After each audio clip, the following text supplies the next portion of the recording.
Hi, എൻ്റെ പേര് അനഖ. ഞാൻ മഞ്ചേരി ഗവൺമെന്റ് മെഡിക്കൽ കോളേജിൽ MBBS പഠിക്കുന്നു. ഒരു MBBS കോഴ്സ് അസാധ്യമെന്ന് കരുതിയിരുന്ന എനിക്ക് ഒരു MBBS കോഴ്സ് ദാനമായി നൽകിയ ദൈവത്തിന് ഞാൻ ആദ്യമായി നന്ദി അർപ്പിക്കുന്നു. അതോടൊപ്പം എനിക്ക് പൂർണ്ണ പിന്തുണ നൽകിയ എൻ്റെ മാതാപിതാക്കളെയും ഞാൻ ഈ സമയം ഓർക്കുന്നു. +2 ശേഷം ഞാൻ പാലാ ബ്രില്യൻ സ്റ്റഡി സെന്ററിൽ ക്രാഷ് കോഴ്സിന് ജോയിൻ ചെയ്തു. ഒരു ക്രാഷ് കോഴ്സിലൂടെ NEET എക്സാം എഴുതാൻ സാധിക്കില്ലെന്നായിരുന്നു ഞാൻ വിചാരിച്ചിരുന്നത്.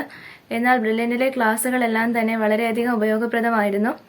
ഓരോ ഫാക്കൽറ്റീസും വളരെ നന്നായിട്ടായിരുന്നു ക്ലാസ്സുകൾ കൈകാര്യം ചെയ്തിരുന്നത്. ഓൺലൈൻ ക്ലാസ്സുകളായിരുന്നതിനാൽ തന്നെ എനിക്ക് ഡൗട്ടുള്ള പോർഷൻസ് വീണ്ടും റിപ്പീറ്റ് ചെയ്ത് കേൾക്കാനുള്ള അവസരവും ലഭിച്ചു. ബ്രില്യന്റിന്റെ ലേണിംഗ് ആപ്പും ഓരോ എക്സാംസും എന്റെ പ്രിപ്പറേഷൻ എന്നെ വളരെയധികം സഹായിച്ചിട്ടുണ്ട്.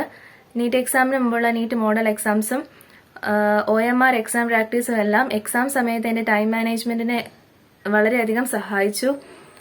പിന്നെ എൻ്റെ ക്ലാസ് ടീച്ചർ അനുഷ ടീച്ചർ നൽകിയ മോട്ടിവേഷൻ വളരെ വലുതാണ്. ടീച്ചറിന്റെ റെഗുലർ ആയിട്ടുള്ള ഫോളോ അപ്പ് എന്നെ കൂടുതൽ പഠിക്കുന്നതിനായിട്ട് പ്രേരിപ്പിച്ചുകൊണ്ടേയിരുന്നു. ഓരോ എക്സാംസ് കഴിയുമ്പോഴും റിസൾട്ട് അനാലിസിസ് ഉണ്ടാവുമായിരുന്നു. റിസൾട്ട് അനാലിസിസിൽ ഡയറക്ടേഴ്സിന്റെ മോട്ടിവേഷണൽ ടോക്ക് വളരെയധികം ഇൻസ്പിറേറ്റീവ് ആയിരുന്നു. ഓരോ എക്സാംസ് കഴിയുന്തോറും നമ്മൾ എത്രത്തോളം പഠിച്ചിട്ടുണ്ടെന്നും ഇനി എത്രത്തോളം ഇംപ്രൂവ് ചെയ്യാനുണ്ടെന്നും എനിക്ക് മനസ്സിലാക്കാൻ സാധിച്ചിരുന്നു. എത്ര മണിക്കൂർ പഠിക്കണമെന്നും എങ്ങനെ ടൈം ടേബിൾ പ്രിപ്പയർ ചെയ്ത് പഠിക്കണമെന്നും ഡയറക്ടേഴ്സിന്റെ റിസൾട്ട് അനാലിസിസ് വഴി എനിക്ക് മനസ്സിലാക്കാൻ സാധിച്ചിരുന്നു. ഒരു ക്രാഷ് കോഴ്സിലൂടെ MBBS സീറ്റ് ലഭിക്കില്ലെന്നായിരിക്കാം നമ്മൾ പലരും വിചാരിക്കുന്നത്. എന്നാൽ ബ്രില്യന്റിന്റെ സ്റ്റഡി പാറ്റേൺ ഫോളോ ചെയ്ത് പഠിച്ചാൽ നിശ്ചയമായി നമുക്കൊരു MBBS സീറ്റ് ലഭിക്കുക തന്നെ ചെയ്യും. Thank you.